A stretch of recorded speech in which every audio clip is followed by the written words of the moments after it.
2022 में जिन छात्रों ने बिहार बोर्ड से मैट्रिक या इंटर का एग्ज़ाम पास किया तो उनके प्रोत्साहन राशि का जो ऑनलाइन शुरू हुआ है, उस ऑनलाइन की प्रक्रिया मतलब कैसे ऑनलाइन करना है अपने मोबाइल से या अपने लैपटॉप से हम कैसे ऑनलाइन करेंगे, पूरा फॉर्म स्टेप बाय स्टेप भरने का मैं आपको तरीका बताने वाला हूँ इस वीडियो में। बल्कि मैं लाइव एक फॉर्म भर करके आपको दिखाने वाला हूँ कि कैसे इस प्रोत्साहन राशि के लिए ऑनलाइन करना है। साथ ही ऑनलाइन करने से पहले किन डॉक्यूमेंट्स को आपको अपने पास रखना होगा, किन सावधानियों को बरतना होगा, कौन कौन सी चीज़ें पहले पूरी कर लेनी है, ये सारी बातें मैं बताऊंगा। तो सबसे पहले हम गूगल में इसके लिए सर्च करते हैं स्काईलाइट स्टडी और इसके बाद जो सबसे ऊपर रिजल्ट आएगा उसको हम ओपन कर लेंगे यहाँ पर।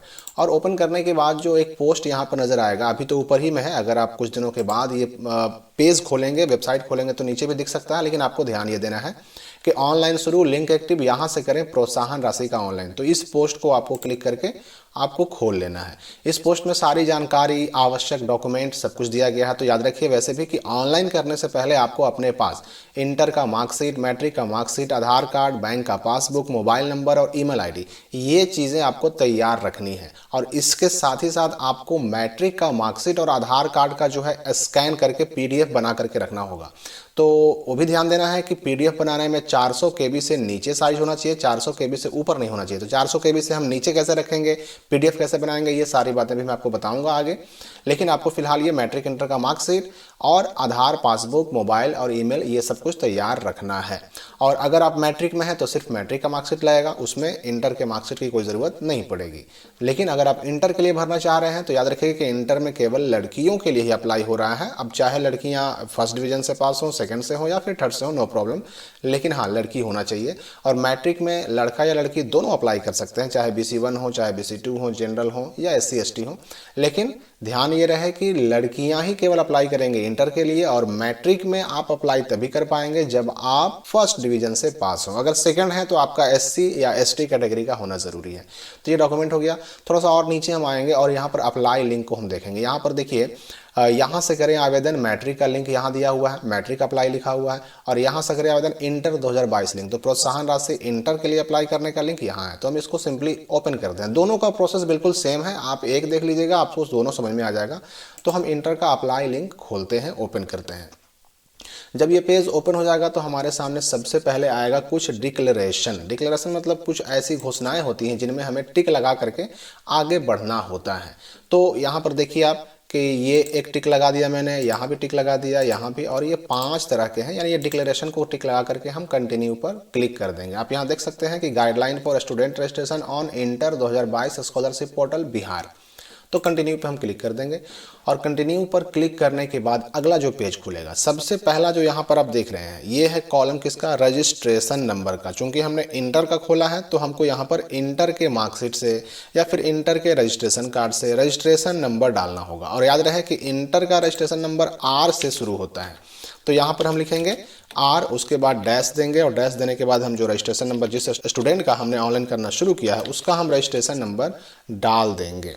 तो ये रजिस्ट्रेशन नंबर हमने डाल दिया। उसके बाद हमें स्टूडेंट का नाम डालना है। स्टूडेंट का नाम हम कैपिटल लेटर में यहाँ पर एंट्री कर देंगे।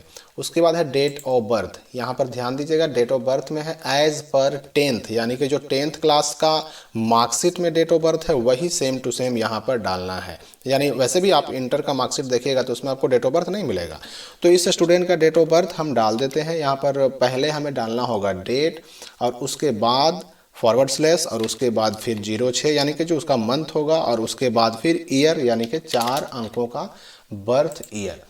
उसके बाद टोटल मार्क्स 10+2, यानी इंटर में इस स्टूडेंट ने कितना नंबर हासिल किया, यानी कितना मार्क्स उसका आया टोटल, तो वो चीज़ डालना होगा। तो यहाँ हम उसका मार्क्स डाल देंगे। मैरिड में नो रहना ज़रूरी है, क्योंकि अगर आप यस कर देंगे तो पैसा ही नहीं आएगा, क्योंकि जो इंटर पास स्कॉलरशिप है ये केवल अनमैरिड गर्ल्स के लिए है, इसलिए आपको यहाँ पर नो रखना ज़रूरी है। और फिर इसके बाद है नेम एज पर आधार, तो आधार कार्ड उठाइए, और आधार कार्ड में आपका जो नाम है, कोई ज़रूरी नहीं कि इंटर में वही हो, तो लेकिन यहाँ पर ध्यान देना है कि यहाँ पर नाम आपको अपने आधार कार्ड को देख करके डालना है, इंटर या मैट्रिक के मार्कशीट को देख करके नहीं डालना है।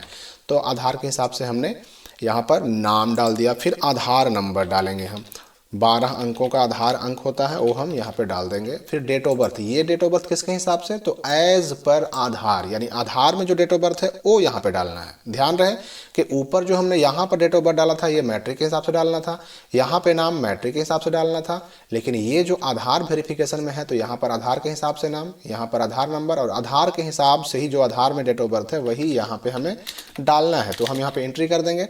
उसके बाद क्लिक करना होगा वेरीफाई आधार नंबर पर। अगर आधार के हिसाब से सब कुछ सही डालेंगे तो यहाँ पर वेरीफाई करने के बाद ग्रीन टिक लग जाएगा, मतलब आपका आधार वेरीफाई हो जाएगा। ये काम पहले, आगे बढ़ने से पहले ये काम करना ज़रूरी है। यहाँ देखिए क्या लिख रहा है, आधार नंबर ऑलरेडी एग्जिस्ट। इसका मतलब क्या हुआ कि इस स्टूडेंट का ऑलरेडी प्रोसेस शुरू हो चुका है। मतलब क्या हुआ कि इस स्टूडेंट को अब अप्लाई करने की कोई ज़रूरत नहीं है। लेकिन अगर मान लेते हैं कि इसका अप्लाई करने का ज़रूरत रहता तो क्या होता, यहाँ पर ग्रीन टिक लग जाता और यहाँ जो वेरीफाई आधार नंबर लिखा हुआ है यहाँ पर आ जाता आधार वेरीफाइड लिखा हुआ। कैसा, तो इस कलर में, प्रीव्यू जो ग्रीन कलर में है ऐसा ही। तो उसके बाद फिर हम क्या डालेंगे, उसके बाद डालेंगे मोबाइल नंबर। मोबाइल नंबर डाल करके और जनरेट OTP फॉर मोबाइल पर क्लिक कर देंगे। और उसके बाद ईमेल, यहाँ पर अपना जो भी ईमेल हमारा चालू हो वो ईमेल हम डाल देंगे। और ईमेल डालने के बाद क्या करना होगा हमें, तो उस ईमेल के लिए भी OTP को जनरेट करना होगा। यहाँ क्लिक करेंगे generate OTP for email ID।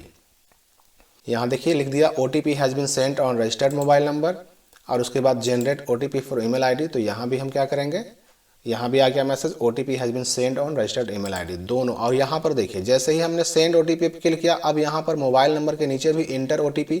तो मोबाइल नंबर के नीचे जो इंटर OTP लिखा हुआ है वहाँ पर जो मोबाइल पे OTP आएगा वो डालना है। और यहाँ ईमेल वाले में क्या करना है हमें, तो जो ईमेल पे OTP आएगा वो डालना है। तो इस OTP को हम डालेंगे। डालने के बाद क्या करना होगा हमें, तो मोबाइल OTP वेरीफाई पर क्लिक करना होगा। जैसे यहाँ पर 4318 आया, ये डाल करके हमने मोबाइल OTP वेरीफाई पर क्लिक किया तो क्या हो जाएगा, मोबाइल नंबर वेरीफाइड ग्रीन हो गया यहाँ पर।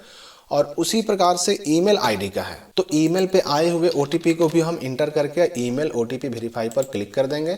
यहाँ ईमेल भी हो जाएगा वेरीफाई। अब क्या करना है, IFSC कोड, तो जो बैंक अकाउंट आपके अपने नाम से खुला हुआ है उसका IFSC कोड आपको यहाँ पर डालना है। ध्यान रहे IFSC कोड 11 डिजिट का होना चाहिए, 11 अल्फ़ा न्यूमेरिक होना चाहिए। अल्फ़ा न्यूमेरिक का मतलब क्या होता है कि उसमें अल्फ़ाबेट भी होते हैं और उसमें अंक भी होते हैं। तो जैसे ही ये IFSC कोड डाल करके हम बाहर कहीं पर टच करेंगे या क्लिक करेंगे तो यहाँ पर बैंक का नाम अपने आप आ जाएगा। फिर उसके बाद हमें क्या करना है कि अकाउंट नंबर सही बिल्कुल आपका जो सही अकाउंट नंबर है उसको यहाँ पे एंट्री करना है। तो यहाँ पर हम अकाउंट नंबर एंट्री कर लेंगे और अकाउंट नंबर 2 बार आपको एंट्री करना पड़ेगा यहाँ पर। और उसके बाद कंफर्म बैंक अकाउंट में दोबारा से वही नंबर आपको डालना होगा। अब जब दोनों बॉक्स में अकाउंट नंबर सही और सेम डाल देंगे तो यहाँ पर जो लिखा हुआ आ रहा है account number does not match, बाहर क्लिक करने पर ये हट जाएगा। उसके बाद यहाँ जो कैप्चा E4J7 ये लिखा हुआ है, हम इसको टाइप करेंगे और टाइप करने के बाद फिर हम क्या करेंगे, प्रीव्यू पर क्लिक कर देंगे। तो इतना करने के बाद हमें प्रीव्यू पे क्लिक कर देना है। लेकिन चूंकि इसका आधार वेरीफाई नहीं हुआ, क्यों नहीं हुआ, क्योंकि इसका आधार ऑलरेडी एग्जिस्ट लिख रहा है। एग्जिस्ट क्यों लिख रहा है, क्योंकि इसका प्रोसेस में आ चुका है, बिना ऑनलाइन किए ही इस स्टूडेंट का